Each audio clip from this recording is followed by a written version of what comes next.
Hello. And as soon as I start recording, my cat starts playing with stuff on the ground. Nice. My name is Emily, and today I'm going to be going over all of the books that I read in 2024. At the time of filming this, it is currently November 30th, 2024. And I am still reading a book, but I'll leave that one to the end. But I've just been kind of excited to make this video because I got like a pretty decent stack of books here to go through. And it's a rainy day here in Eastern Canada. And I have my hot chocolate with my candy cane because I'm so excited for Christmas. And it just feels like a cozy day to sit down and talk about some books. You can't see, but I have a super cozy little desk set up here. I just moved my desk around today. It used to be in this dark corner over on that side of my apartment, and then I moved it. But if you hear noise in the background, that would be my washing machine, and I can't close the door to the room because my cat's litter box is in there. So I apologize if this is like very quiet. I'll try and talk loudly. This year I kept track of all the books that I've read. And I did that because the year prior, 2023, I didn't really do any reading at all. I was just super busy. I was moving around a lot. I was busy with work, and I just wasn't in a good mental frame to sit down and, read. So I didn't really do much reading. So this year I made a conscious effort to do more reading. I used to read a lot as a kid, and I just kind of missed it. And so I got back into it, and it's been really good. Also, this video is going to be like unedited. Look at my candy cane. Crazy.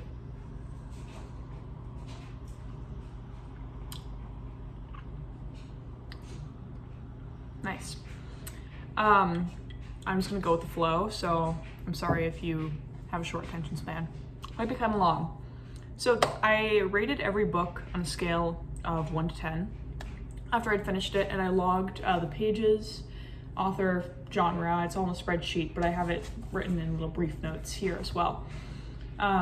Next year, I think I'm going to write down like a little brief note on what I liked about it and what I didn't, because I think a scale of 1 to 10 is kind of a cats. I think a scale of 1 to 10 is kind of too like black and white. Like there's so much more to a book than that. Also, some of the books that are on this list I don't have copies of, and a few are audiobooks, but I have copies of most of them. So without further ado, let's get into it. So the first book that I read was On the Road by Jack Kerouac. I bought this book at Chapters, I believe. This is one of the few new books that I bought. I try and thrift or get secondhand a lot of my books because it's so much cheaper. Buying books new is insanely expensive, so I try not to do that. But this is one that I did get new from Chapters. And I'd never read any Kerouac before, but honestly, I kind of loved it. I gave it a 7 out of 10, and I really like the kind of like 1940s, like the 20 to 40s, like jazz period in the States. I don't know why that's like my thing. You'll see other books kind of follow that same trend in this stack. I just thought it was very well written, and the fact that Kerouac wrote it on like one long piece of paper, like a scroll basically, the original book or original story was crazy. The drunken madness of the story, as well as the jazz themes in it, I love, because it was just such a carefree kind of change of pace from a lot of my other reading. I read a lot of nonfiction and more kind of, I don't know, serious books. So On the Road was kind of something lighthearted and fun, but it definitely had some serious themes. This was the first book of the year that I read, so it's been a while since I read it, so I'm sorry if my review is not,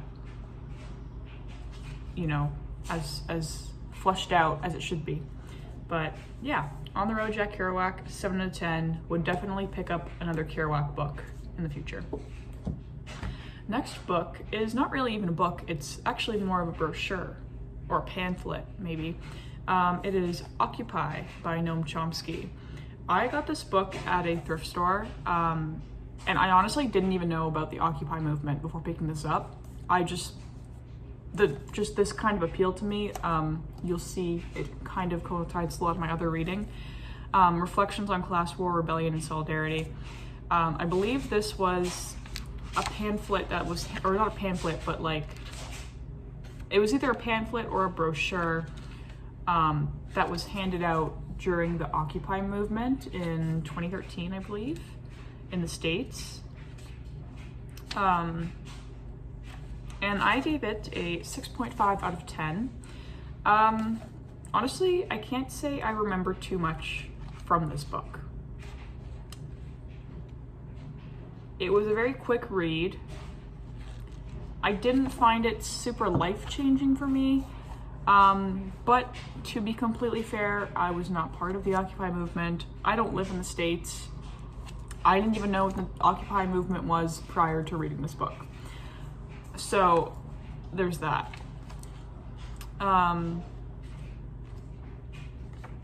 But I do think it was informative. There's lots of pictures as well, to kind of give some faces and realism to, you know, what was happening at that time.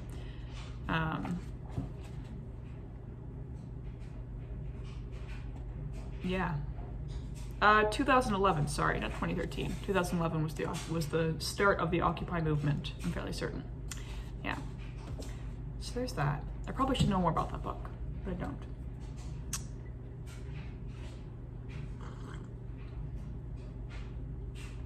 Oh my god.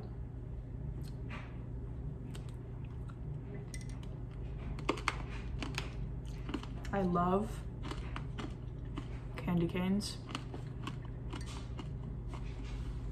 This hot chocolate is candy cane hot chocolate with a bit of coffee, like black coffee, and some almond milk, and like 3 big scoops of hot chocolate and a candy cane. My favorite thing. This is my favorite thing about winter, I swear to God. Or white peppermint hot chocolate. I love. Okay, moving on. Next was A Pleasant Surprise. The Beautiful and the Damned by F. Scott Fitzgerald. Sorry, I almost said Scott F. Fitzgerald. I actually rated this an 8 out of 10. I thought this was a really good book. I am surprised I liked it as much as I did, because I remember reading The Great Gatsby and honestly was not a huge fan. I think I may have been too young when I read it. I was like 16 or 17 maybe, so I may have been too young. But The Beautiful and the Damned I thought was really good.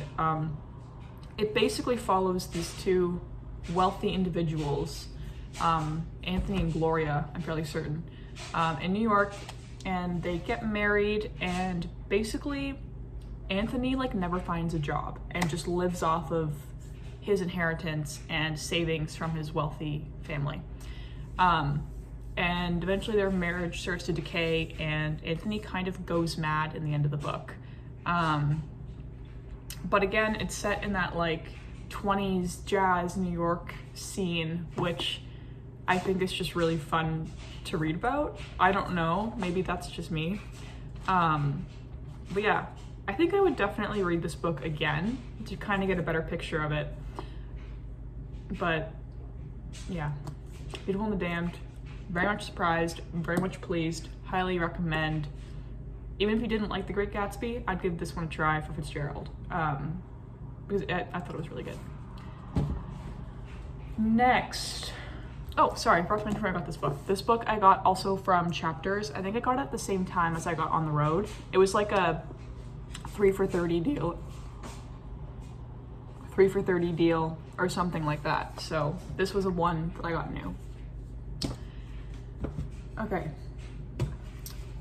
Fahrenheit 451 by Ray Bradbury. I've had this book on my shelves for a long time. I think I actually bought this book in 2022 and I never finished it. I started to read it and then in 2023, like my life was just crazy. I was doing a lot and I never got around to finishing it.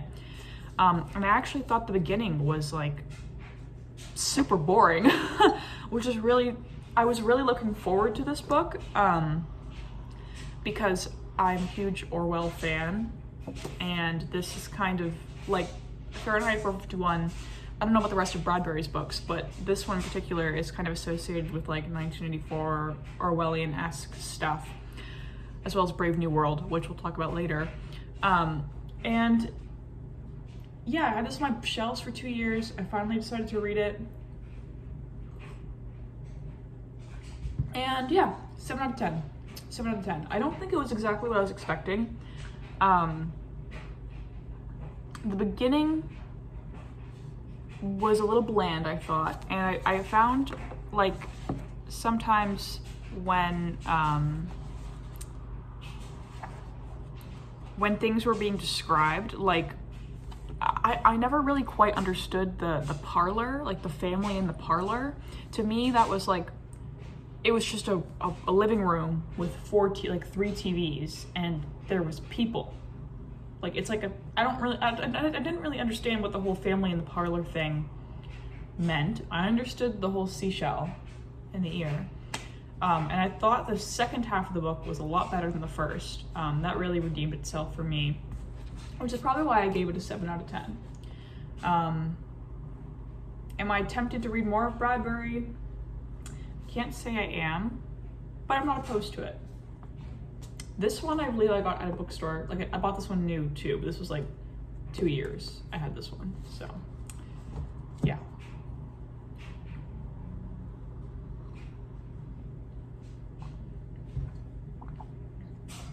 All right, next. Why Marx Was Right by Terry Eagleson. You can't see a trend between this and the Occupy book. Maybe get some glasses. I was really looking forward to this book because I have always wanted to read Marx, either the Communist Manifesto or Das Kapital, but I can't. I cannot, I don't know. Marx's writing is just a little too much for my brain. I haven't reached that level of academia where I can read that and enjoy it. So I saw this at the same time that I bought The Beautiful and the Damned and On the Road. I got all three at the same time at the same store.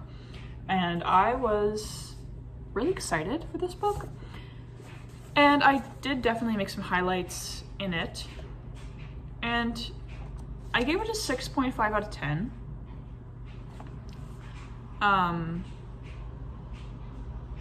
But I do think it was quite good. I think it was good. Basically, the author goes through different arguments against Marxism and kind of debunks them. Goes through each one and debunks them. Which I thought was really good. It kind of organizes Marx's thought into like a more practical, like section-based book, instead of kind of, I don't know. I can't really speak on Marx's writing because I haven't really read any of it fully, which I probably should, but I haven't.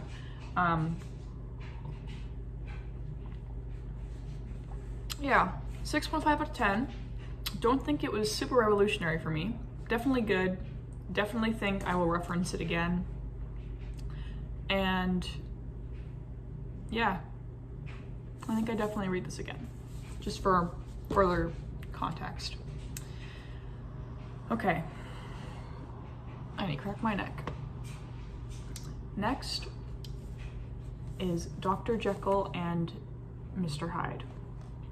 I got this book at a thrift store. And also this is the And Other Strange Tales version. So it's a little collection of Stevenson's works. What are the other ones that has in here? Okay, so the other stories that are included in this book, other than Dr. Jekyll and Mr. Hyde, are The Bottle Imp, which is about a man in Hawaii who... There's this imp in a bottle, and he buys it for super cheap, and you have to sell it for less than you bought it every time. And whoever... I don't remember exactly how it happens, but I think it's like whoever keeps it is doomed or something like that. I don't really remember. It was a while ago when I read this one. But The Bottle Imp, Where of Hermiston, which I did not finish, and Markham, which I did finish. And of course I finished Dr. Jekyll and Mr. Hyde. 6 out of 10. I have a lot of trouble reading like 19th century books, just because the English is old and I'm a little Gen Z person and my brain is not that big. So that's probably why I gave it a 6 out of 10. I do think it was very good though. It was actually recommended to me by my boyfriend. And yeah, I thought it was a really good read. I don't know if I'd read it again, but definitely a good read. Took me a while to get through just because of that kind of old English language thing. And I didn't finish the last short story just because I think I was just bored of it, honestly. Yeah, I think I was bored. All right. George Orwell, The Road to Wigan Pier. I love Orwell. I'm a huge Orwell fan. I haven't read all of his books, but I've read quite a few. And when I saw this at a vintage show, actually, I was at a vintage show, and I saw this for $5, I snatched it up, and it did not disappoint.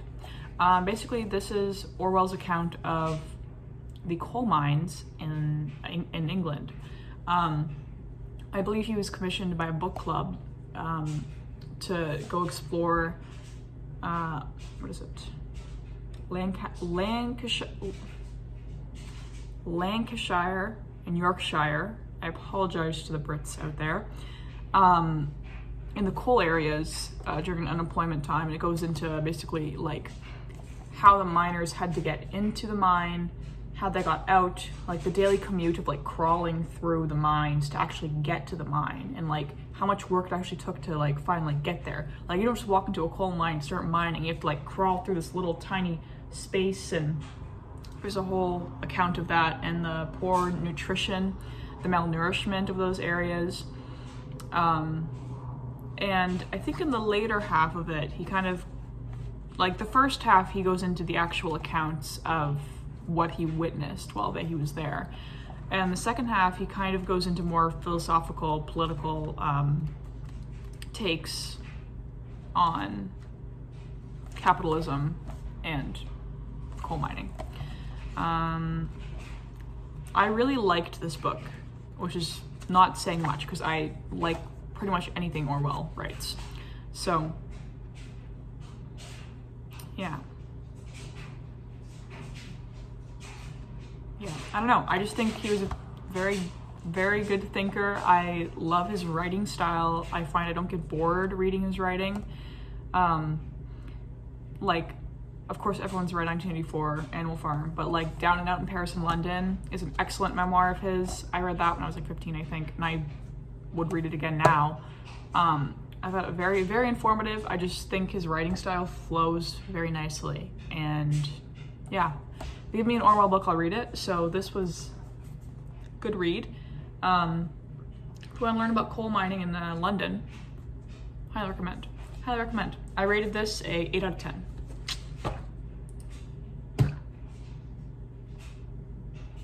Oh, I skipped 2 books. Okay, sorry, my bad. So after I read Dr. Jekyll and Mr. Hyde, I guess around that same time, I was listening to an audiobook, which I don't often do. I am not a huge fan of audiobooks. But this one was easily accessible by an audiobook because I didn't want to buy it new. And at that time, I didn't have a library card, so I wasn't getting it from the library. So It was How Not to Die by Dr. Michael Greger. And I give it a 9 out of 10. It was a good audiobook. I would highly recommend listening to the audiobook or reading the actual book if you want to. But I think in audiobook format it was really good as well. How Not to Die is basically Dr. Michael Greger. He's a doctor, pretty self-explanatory in the States, who advocates for whole food, plant-based eating. And I started eating primarily whole food, plant-based in the beginning of 2024 as well. So listening to that audiobook really solidified a lot of beliefs, taught me some new things about diet and what's the word I'm looking for here? Like degenerative diseases that are rampant in North America, like heart disease, Alzheimer's,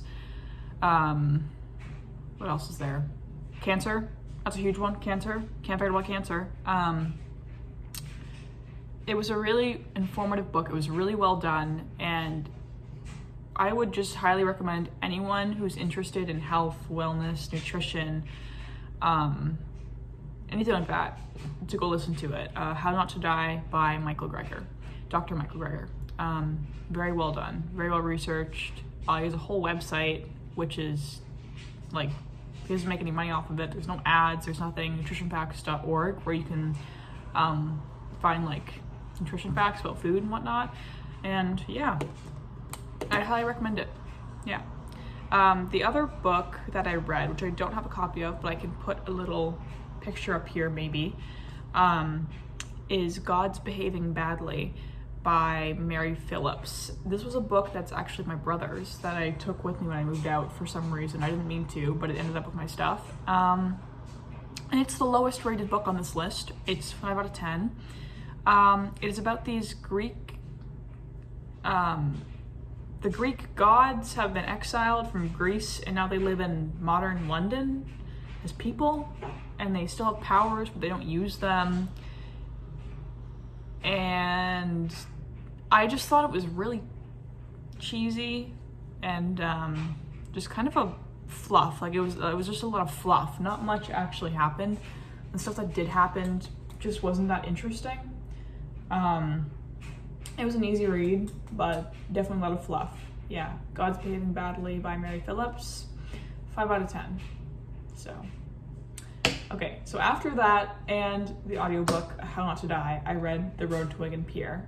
Following The Road to Wigan Pier, I read Journey to the Center of the Earth by Jules Verne. I got it at a thrift store as well. This was a 6.5 out of 10. It wasn't bad, a little boring. Definitely probably like, I don't know. I would say this is probably for more of a child or a young teen read.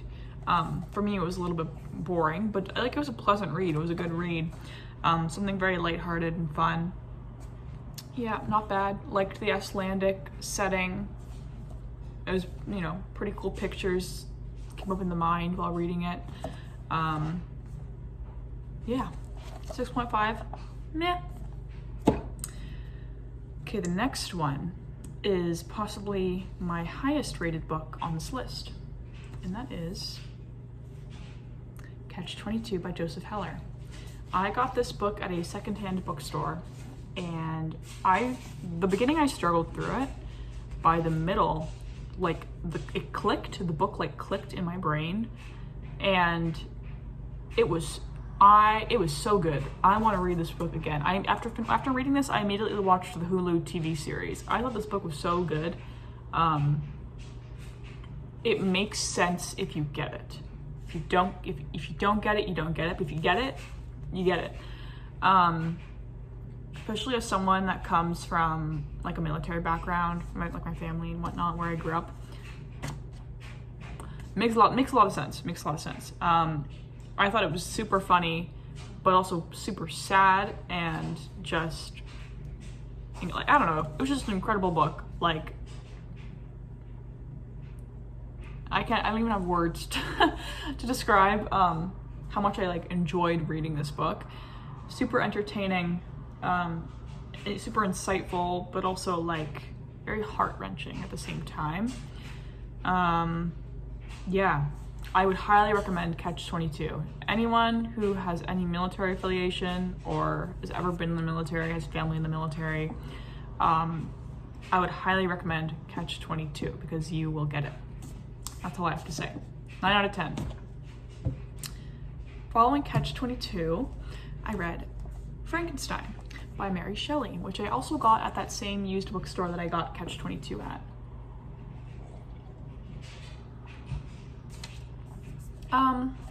Everyone loves Frankenstein. 6 out of 10. Again, I'm not good with the 19th century language. And I think because I kind of already knew the story, like Frankenstein is such an iconic story, that because I already kind of knew the plot, it wasn't super, I don't know, it wasn't super enjoyable for me to read. Yeah.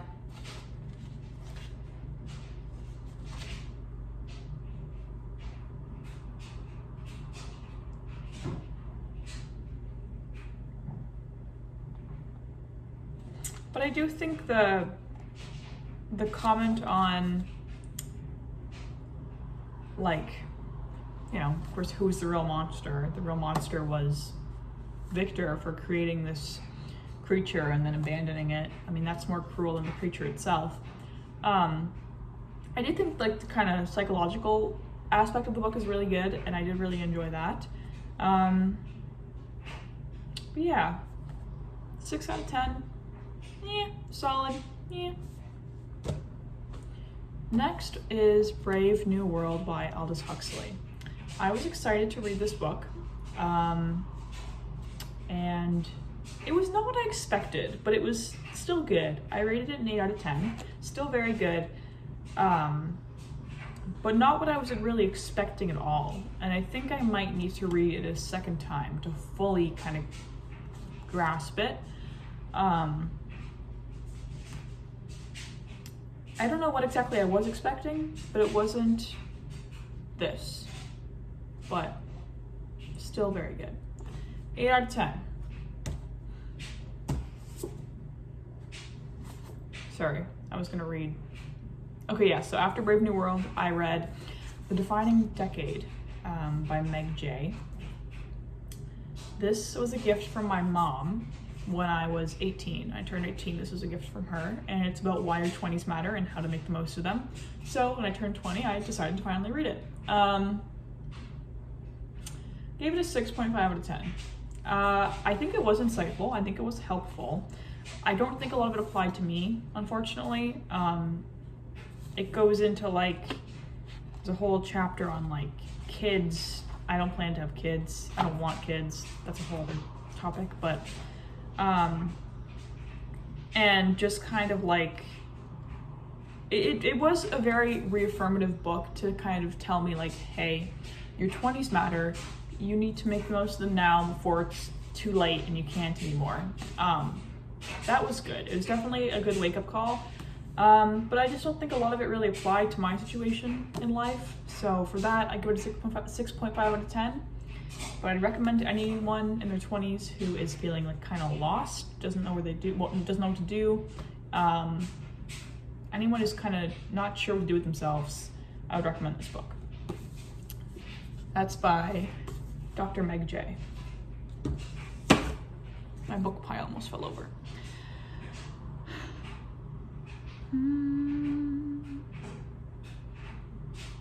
Oh, I think I missed a book on here.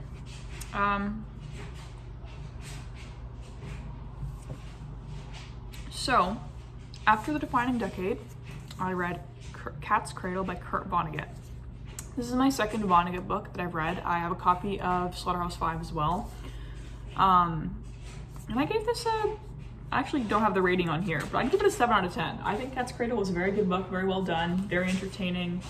I loved the religious aspects of the book and also the psychological. Yeah, I think it was a really good book. Of course, Vonnegut's writing is very sarcastic, which I love as well. He's a very funny author. If you've never read any Vonnegut before, funny in like a dark way, which is what I like. So yeah, Really good. I got this book at Toys R Us, actually. Sorry. Hello. Hello. I got this book at Toys R Us, actually. I didn't know they sold books at Toys R Us, and I was in there one day and they had a whole book section, so I picked this up. So I got this one new. Yeah, really good. Highly recommend. You know, very satirical, very ironic, which I find very funny in writing. It's hard to be funny in writing, but Vonnegut does a really good job of it. Okay, the next book I don't have a copy of because I borrowed it from a friend, but it is Shut Up, I believe it's called Shut Up, You're Pretty by Mutonji. Mutonji, I'm pretty sure is her name.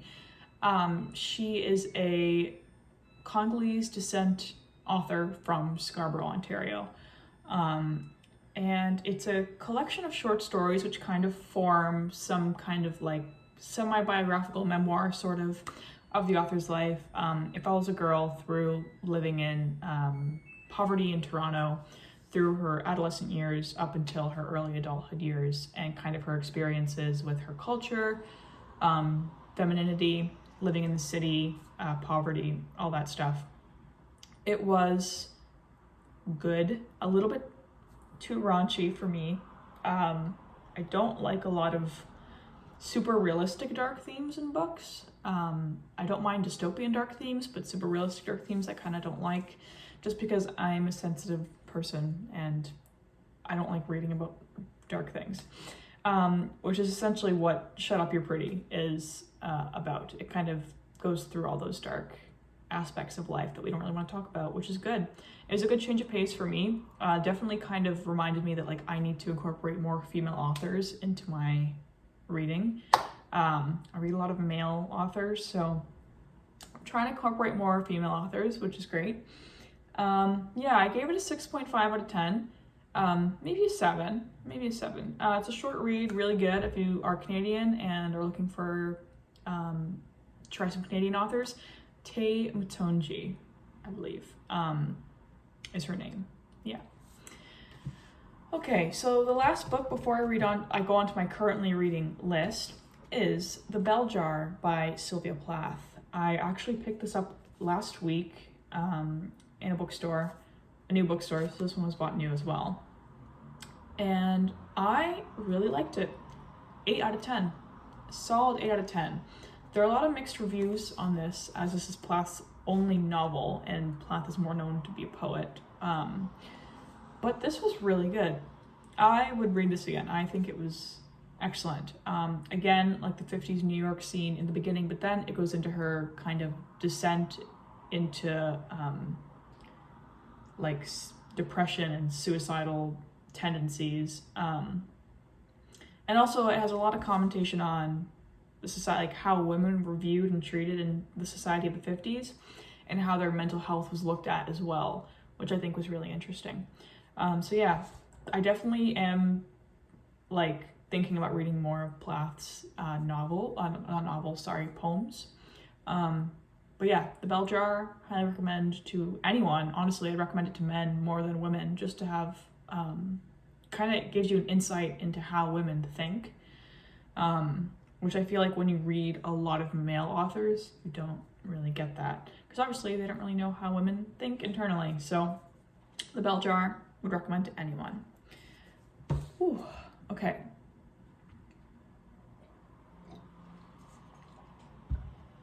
Moving on to what I'm currently reading. I have 2 books and 1 audiobook that I'm currently listening to. Beyond Good and Evil by Nietzsche. I've been reading this book for a year, and I'm only that much through. When I first started to read this, Beyond Good and Evil, I kind of went about it in the wrong way, and I was reading it as I would like a chapter book, which doesn't really work when you're reading Nietzsche. You kind of have to take it paragraph by paragraph, and you have to focus on that one paragraph. You kind of have to dissect it, and you got to highlight it, and you got to really think about it, and then you can move on to the next. Because if you don't do that, then you're just reading a bunch of words, and that's kind of Nietzsche's point. Nietzsche purposely kind of makes his work a little bit cryptic. He states that in Beyond Good and Evil. So it takes some time to kind of go through and actually process. So I'm currently working on that. I'm working on it for a while, and I'm only on 33. So we got a ways to go with this one. And the next one that I got is Julia by Sandra Newman, which I am borrowing from the library. Julia is a retelling of 1984 from the lens of Winston's lover, Julia. And I believe I'm the 4th chapter right now, 5th chapter actually.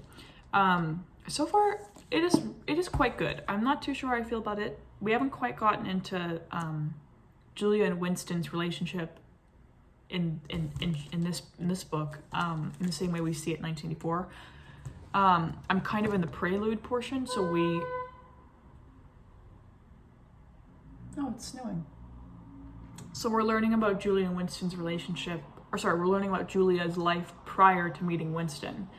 But I'm really enjoying it so far. Again, I love Orwell, so I saw this online and I was like, oh my god, I need to have it. Because anything that's like Orwell and gives a woman's perspective, I'm like, yes, sign me up. So that's what I'm currently working through. I think this will probably take me to mid-December, and then I don't know what I'll be reading after that. But yeah. The audiobook I'm working on is called Your Money or Your Life. I believe it's by Vicki Robinson. And it's a older book that has been revised for the new age, about money, like managing money and how you think about money and thinking about money in terms of life years instead of purchasing power, kind of. I haven't gotten that. I'm only on chapter 2, so I haven't gotten that far into it, but I'm enjoying it so far.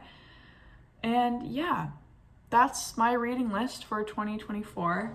I hope you enjoy. I hope this wasn't super boring. This video is almost 40 minutes long, so I'm probably gonna end it soon. But thank you for watching. I hope you have a great day, happy holidays, and I hope you read many great books. Okay, bye.